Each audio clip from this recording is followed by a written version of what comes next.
This is episode 9 of the Drift Car 2 build series. This episode is going to be covering stitch welding the inside of the car, and I'm just prepping that before I build the roll cage in it. I already went over different methods for stitch welding as well as the benefits in another video, so if you want to click the link right here, you can check that out, but I'm not going to cover that right now. First thing to do is to pick out the seams that you're going to want to do. Now I'm going to go over which ones I picked at the end of this video, but after you've picked out which seams you're going to stitch weld, next is to remove all the seam sealer from the seams. So the preferred method is a wire wheel on a drill. Also use an air scraper, that helps out a lot. And then for just really the really tight corners, that's the one that you can use a torch, as I'll show later on in the video, torch and a screwdriver to scrape that away.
Now that the majority of the seam sealer was removed, the next step was to hammer down the floor and make sure it was flat before welding it all together. There's a little bulge in the ground. Usually that's just caused from people jacking up the car in the wrong places. And same with over here, you can see there's a bulge. So basically I'm just going to go around on the floor section and just hammer everything with a 2x4 and a mini sledge and just make all the floor flat how it's supposed to be.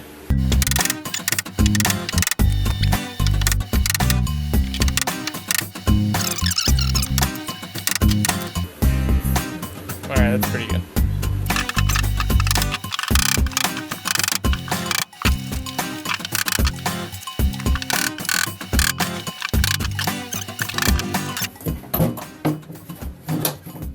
See how much flatter that is? That's how it should be. That's good. Well, apparently I just banged out this whole section when I thought I was recording, but it wasn't. Basically there's a little lump here as well. Smashed it down just like everything else. Yep. Alright, now there's a whole bunch of these covers all throughout the floor, which I've just been removing the whole time. Basically, it's just a piece of sheet metal that's basically held in with seam sealer. So that's pretty much it, and then just clean it up like everything else. And then basically once the car is painted, I'll probably go ahead and then color match these as well, and then just use some silicone and then use them to cover up all the holes. Yeah, I don't want to weld them or anything, just so that way I can have a whole bunch of little access ports everywhere. Then I finished cleaning up the areas that I was going to weld.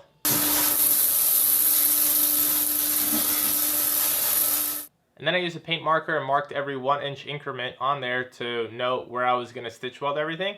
And I did that also with measuring it all, and then I also made sure that it was even from one side to the other, so that way everything was completely symmetrical. That's not always a necessary thing, but if you're really picky about how you want your car built, then yeah.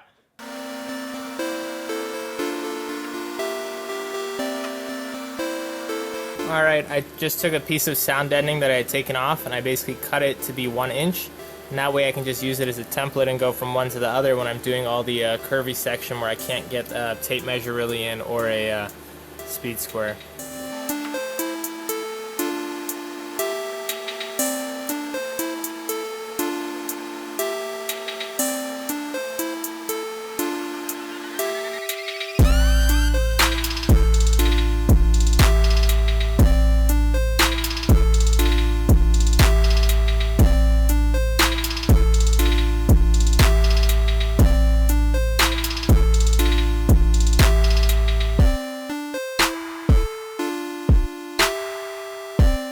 of this area is marked up, so it's pretty much just the usual. Make sure to prep it down with acetone and make sure there's no seam sealer in the way, and then after that, just spot weld it on the marks.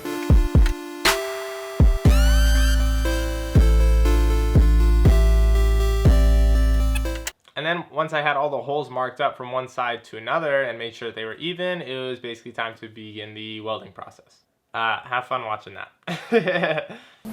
Oh my god, this is going to be so hard.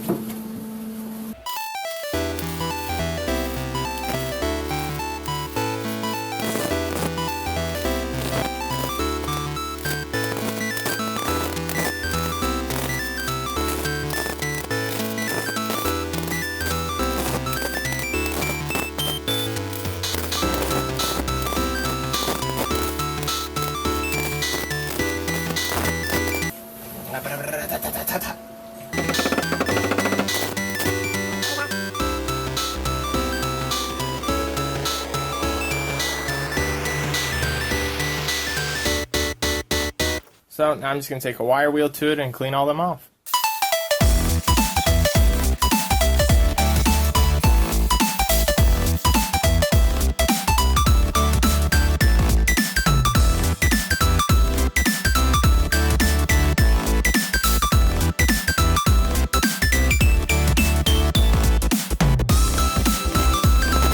I knew that was way too much stick out.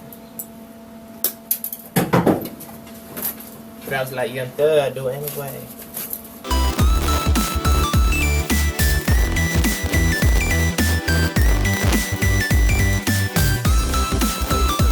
You better be recording, yup.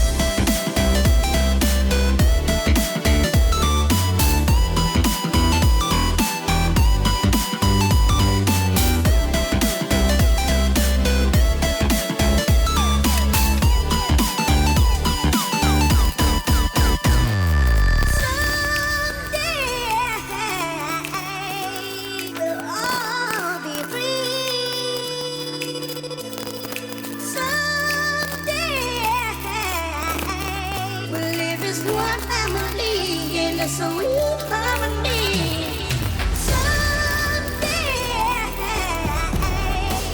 we'll all be free.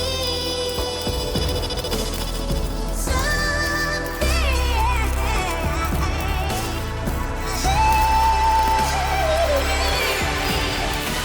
Then I did the seat bracket section.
Now I'm going to move on to the rear shock towers.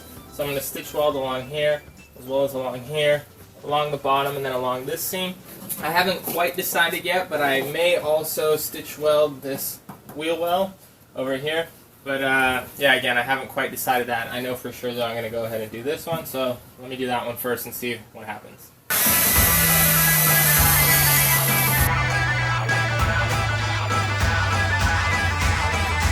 Infinite power.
gotta turn the gas on.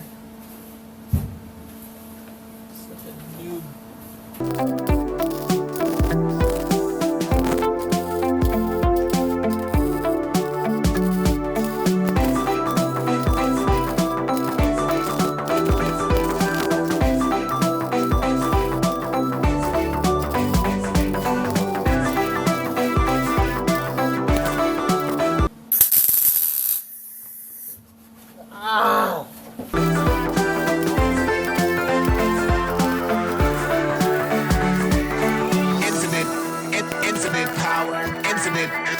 Infinite power, infinite power, infinite power, power.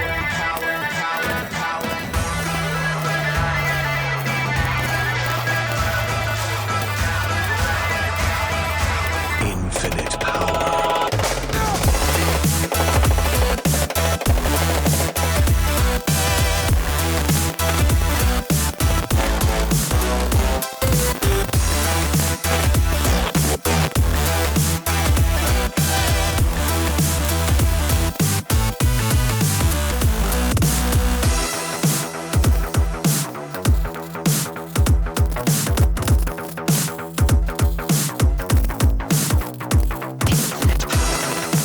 Oh yeah, I forgot to tell you guys, but you should remove this before you weld this because it could catch on fire. So yeah, don't have this behind you.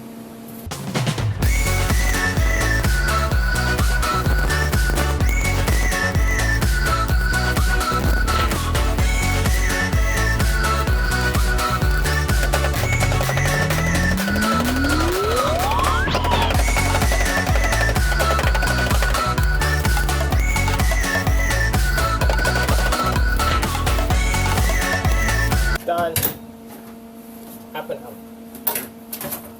Okay, so I did all of those stitch welds, and I was just gonna leave the bottom not welded, and that's just because, like, look how big the gap is over here. On top of that, there's seam sealer in between the gaps, so it's gonna be a contaminated weld. Plus, it's gonna be a weld. It's gonna be having to bridge a gap. So I thought that was probably gonna be a fairly weak weld, so there's no purpose in doing it. But after discussing with my dad, it looks like I still am going to go ahead and stitch weld all along the bottom. And I know for sure, like, this really isn't going to add any strength, especially behind the shock tower. Like, that's really not going to do anything as far as the rigidity-wise. But basically, this is, like, almost 100% aesthetics as far as stitch welding goes. Just so that way, like, the entire car looks complete and, you know, more uniform instead of just looking like I did the tops and I forgot about the bottom. And if I get any advantage out of it, then kudos to me, benefit. And if I don't, then it's 100% understandable. On top of that, the roll cage is going to be tying in to the shock towers anyways. So, I mean, the shock towers are already set as far as, like, being stiff and everything. So, just going to go ahead and weld them up anyways, even though it probably really isn't going to add too much stiffness. Now you can see this is where the shock tower is. This is inside the car. You can see the gap over here. And a seam sealer inside, so I'm going to have to bridge that gap, and on top of that it's going to be contaminated with all this stuff. But it will look much better with it. Okay, so quick tip for removing the sealant in between this joint and also getting it so it spatters less when you're welding it is to take a torch.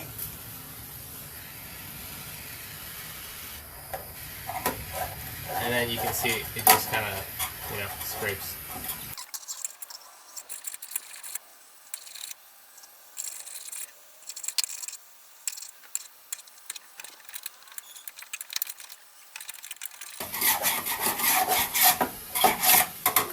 Go. Now the sealant is pushed down more, so that way you can go ahead and you know, run your bead and then hopefully you know, not touch as much as the sealant.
time I'm spending just doing this.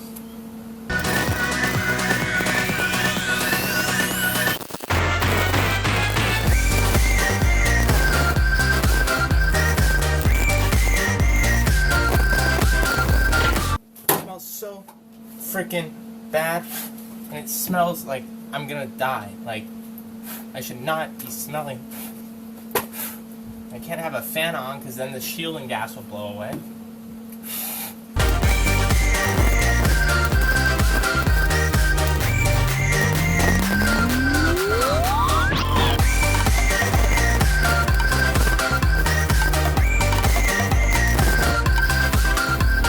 Look at all the smoke, man.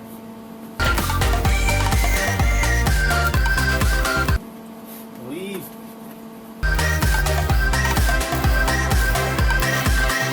Something's not right about this smell. It's so bad. It's like, it's so sickening. It does not smell like healthy whatsoever. Oh, screw this, I'm getting my respirator. I don't really smell anything right now. That's good.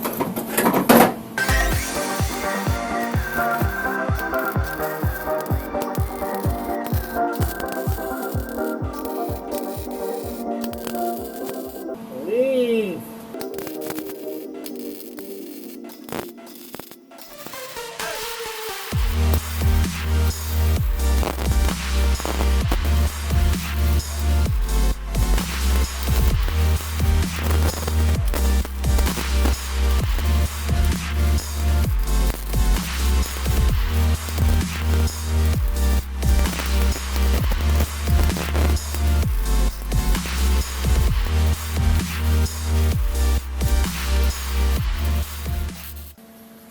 Okay, so pretty much that's the bottom done. And so now what I'm going to do is go through the entire interior and re-weld anything that, you know, I'm just not happy with. I'll just quickly grind it down, then weld it up, and then I'll show you everything after. Also, what I'm going to be doing is just welding in where I drilled too far with the spot weld cutter. You can see here. I'm just going to weld that in and then grind over it, so I'll just show you when that's done. Nice. This is how the car sits.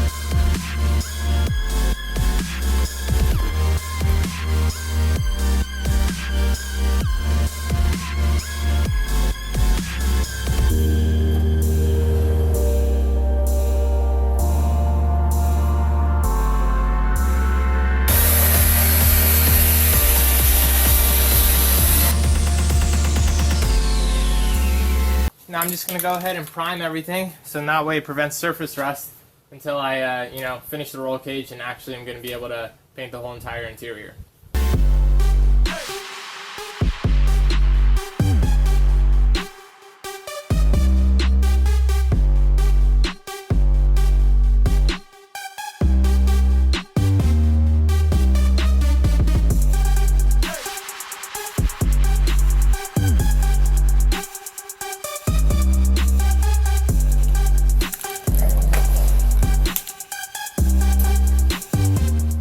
So that wraps up stitch welding the interior of the car. Now I've actually gone and counted each and every single one of the welds that I did in there. So the grand total for all the welds on the interior that I did was 592 stitch welds. Now as you can picture with a stock car, there's just some spot welds here and there that essentially hold the entire car together. So when I'm adding nearly 600 stitch welds to the interior of a car, how much stiffer that's going to end up making it. Now as far as which seams I chose to weld, I'll explain that right now. I apologize for how messy the car is. So this first seam over here is where the dash is at, and I did that seam because it basically connects the body of the car where you're sitting to the firewall and front end. So that was important to stitch weld. The second area was this seat bracket all throughout the middle of the car. And it seemed like a good area to stitch weld just because that was the only center brace that's in the entire floor section. So I stitch welded that. The next seam was this back seam that connects the area where you're sitting to the back half of the car. So that was fairly important that I thought needed to get stitch welded, so I stitch welded that seam. And then of course the most obvious area to stitch weld, which is around the shock towers. So there you go, that was the process of stitch welding the interior of the car. The next thing to do on the car is going to be doing the roll cage, which that's going to take a lot of work, but definitely is going to be dope. Just a heads up though, I'm still working on the roll cage right now, so it's probably going to take me a while to finish up on the cage as well as to edit the episode. So there's probably going to be a little bit gap from here until when the roll cage is built. Lastly, I opened up my store finally, so you can go to offbeatgarage.com. I got some stickers on there, I got some hats on there, some merchandise. So I finally got all that up and running, so if you want, go check that out, offbeatgarage.com. And that's as far as my merchandise goes. Now, if you're interested in these shirts right here, like this one, you can go to whatmonstersdo.com. You can use the coupon code LADRIFT. You get 15% off that, but that's like a separate thing. And I'm just stoked to have my own store up, so that's pretty dope. I haven't done this in a while, but if you like the series, you can subscribe and then stay updated on all those sort of videos. If you like the video, please give it a like. And if you have a comment, please leave a comment. And if it's a question, I'll usually get back to you pretty soon. Anyways, I'll see you guys next time.